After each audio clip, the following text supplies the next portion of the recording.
recently there was a compilation that was put forth to companies worldwide and was released to the world entitled Punk Goes Classic Rock.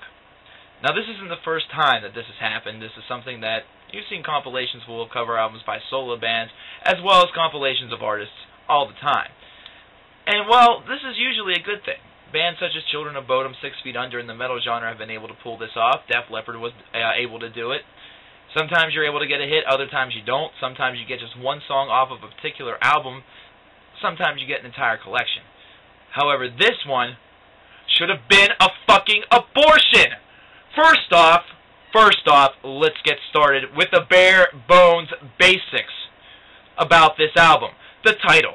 The title is Punk Goes Classic Rock. Now, I understand it seems like a very straightforward title. Whenever you think of punk, though, who do you think about? You think about bands such as Bad Religion. You maybe might think about Black Flag, and some of you younger kids may think about artists such as Blink-182. I don't know. But here's an example of some of the bands that are on here.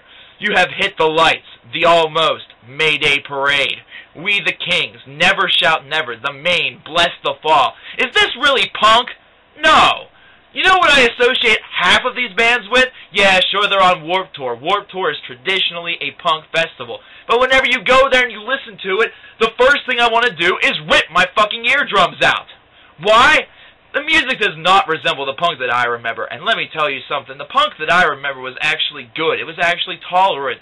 It was something that stood for something. It wasn't this horseshit that sounds like a rip-off sidebar of emo music that's done by a bunch of people that look exactly like these musicians.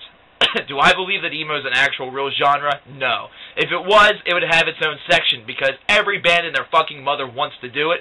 But these bands do not represent punk music. And if this is what punk music is today, the scene is dead.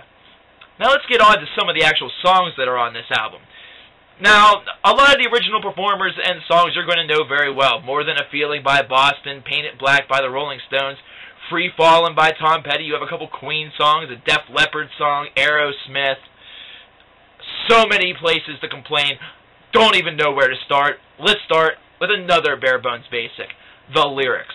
If you don't know the lyrics to the song, even if it's just one or two words, I might be nitpicking, but I don't care. If you don't know the lyrics to the song, do not change them up and think nobody's going to notice. People who know these songs will notice.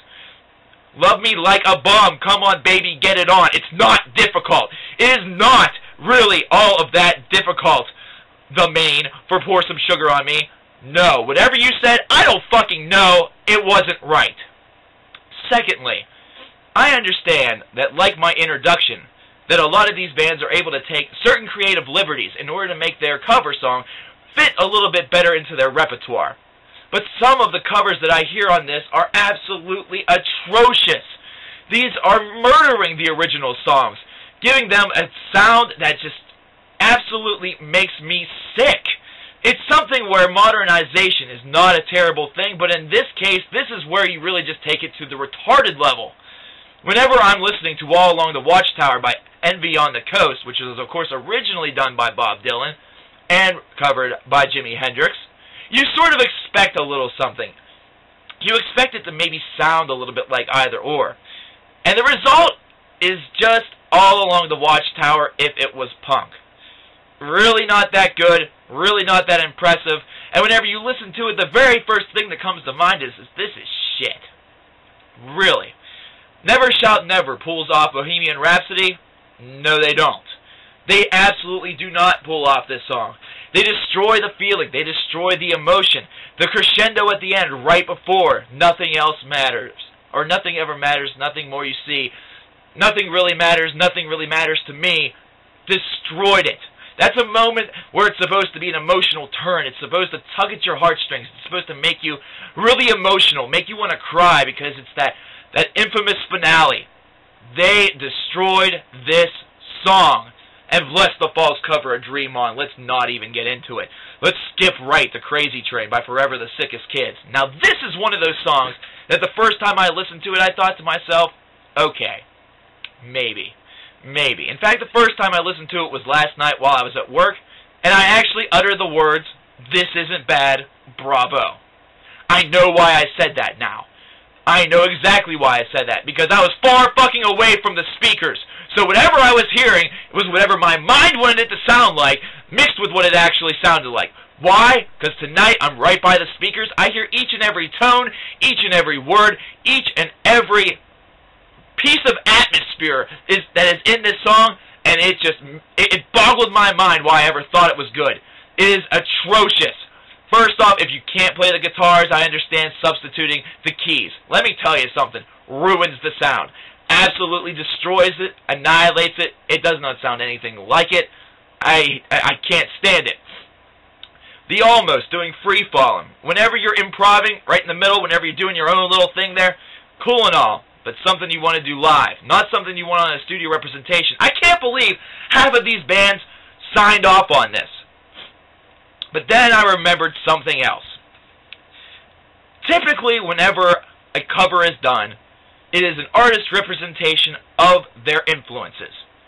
That is not the case with this particular album. Why? Why, you might ask?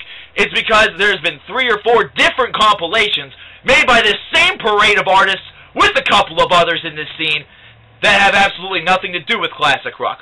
We have Punk Goes Pop. We have Punk Goes Crunk. We have Punk Goes Acoustic. What the fuck is next? Punk Goes Country? Punk Goes Opera. Punk Goes Space Opera. Punk Goes Latin. Punk Goes Jazz. Punk Goes this. Punk Goes that. Punk Goes to the moon. I hope they fucking do, because that's where they deserve to be.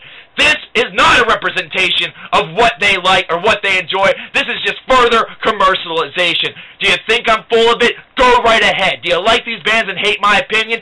Shit all over this review. But it's the God-forsaken truth. This is a bastardization of a cover album. This is something that should not be done. This is why whenever you get these compilations together, you meticulously nitpick over little stylistic things. You don't just let a band go in there, free reign, ladies and gentlemen, and slapstick it together. Not to mention, is it possible, Mark, that perhaps these bands are like, I don't know, influenced by all of these different styles of music? Alright, first off, take your black, thick-ass glasses off, throw them across the room, and look at me like a man, you little motherfucker. No, it is not. This is a way to appeal to all the little 13 to 17-year-old kids that like these bands. It's a way to put out more material. It's a way to put all of their favorite artists together. And it's a way to try to get more money out of their pockets. Am I one to bitch about commercialization? Absolutely not. I work at a music store. I have to sell this shit on a daily basis. However,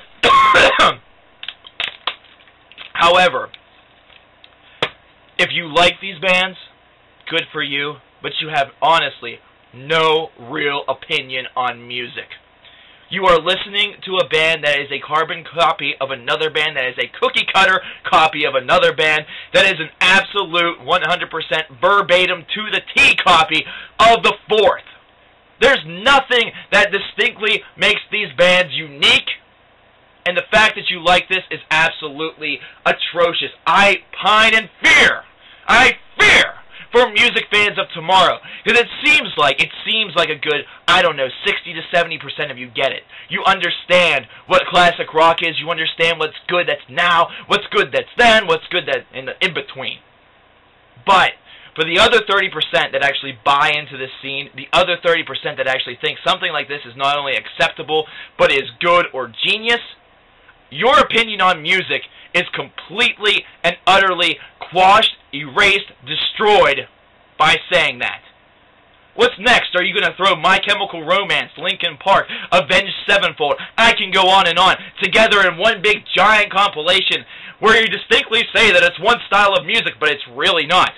Might as well call it Country Goes Western. You might as well call it This Meets That. These are not punk bands. This is not a great compilation. If anything, this is something that should be barred from the shelves. And if they really want to do it, if they really want to do this, they should take a little bit more time, a little bit more effort. They should redo everything and make it sound a little bit better, because this is awful. This is absolute trash. This is what the music business does not need. 100%, bar none. If you want it to be Punk Goes Classic Rock, get Bad Religion to play a Metallica song. I'm not even that big of a Metallica fan anymore. Some people consider it metal, some people consider it classic rock. I know, blah, blah, blah, blah, blah. Shut up, don't care. Have another band of the punk persuasion, the actual punk persuasion, play a Led Zeppelin song. It's not that hard. It really is not that difficult, folks. Avoid this at all costs.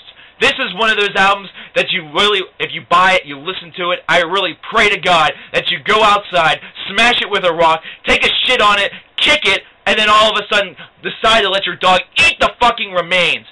This is just terrible. With that said, Punk Goes Classic Rock gets a nice blistering 1 out of 10. Why does it get a 1 out of 10, you might wonder? Because, unlike anything that I've ever done, it was recorded, it was put on a CD, it was packaged, and it was sold. That's about it. That really is about it. I have more talent doing this than this CD has. Enough said.